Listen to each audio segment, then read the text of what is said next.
The artificial insemination process in and of itself, pretty simple. As long as you have people nearby, a tech that can maintain your semen tank, somebody that can assist you through the process of AI, teaching, etc. This one is empty.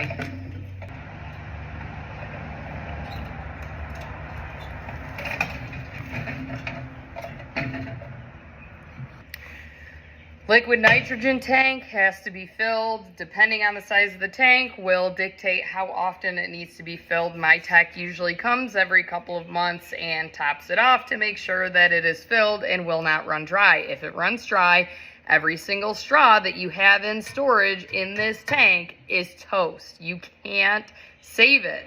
So it's critical to make sure that your tank is maintained properly and that it is stored properly. That could be a very expensive mistake if you're not paying attention to how you need to be storing your tank. It is time to pull out the straw.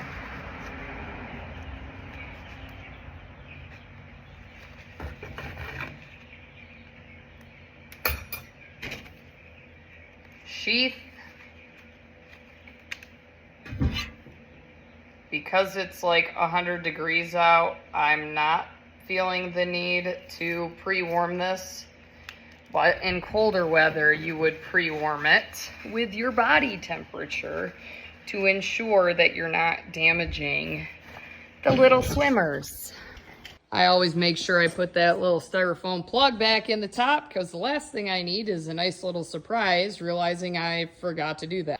I did breed a couple of cows last night. I didn't have the best luck, so if you've been following along, I lutealized them about 3 weeks ago. I did this like whole sinking process. Well, at least 3 of them did not take because they are now coming back into heat 3 weeks later, which is fine because I caught them, so it's not a huge problem.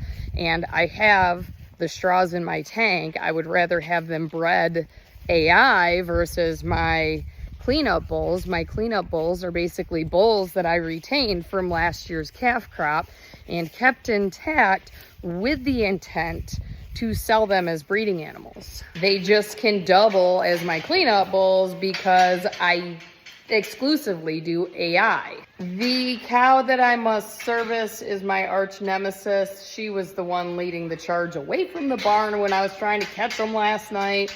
Her name is Lucy. She was born in 2016 and she is an MSU Revolution daughter. Boy, does she have an attitude. Ironically, her mama, who's standing right next to her, is my 13-year-old sweetheart, who's the nicest cow I've ever had. Her time on this farm is coming to an end, unfortunately. She produces the best-looking calves, but this little one, man, she's a snot. And I even showed her as a calf. I don't know. Luckily, she has nice calves every year. She's got a solid udder, and she's the easiest cow to breed. So she's really got a lot of things going for her, or else I'd be selling her. For anyone keeping track at home that may have watched my other videos from a couple of weeks ago when I was breeding them, she is the cow that I said out in the pasture. She hasn't tried to kill me yet, but I'm sure that she's thought about it. Luckily, the cows that I have, when they calve, they're not aggressive. I don't have to fear for my life, and if I do, they go away. But in my 25 plus years of having cows, I've never had a Hereford that tried to run me down. I know that they exist and that they are out there, but mine have never done it. Now let's hope this goes as smoothly as the last time I bred her. She's always a dream.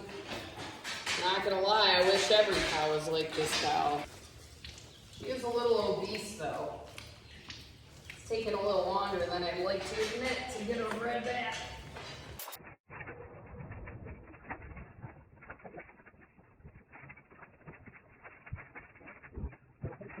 I hope she takes.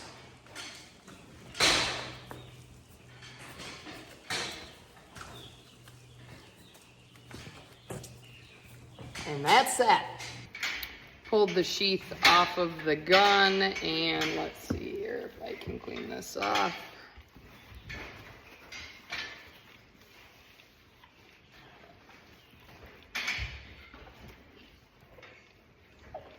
Every straw is labeled with the bull's name. So this one was Frontier. She had a Frontier calf last year. Solid bull. I would not be sad if he covered every single one of my cows except for that cow, because that's his mama.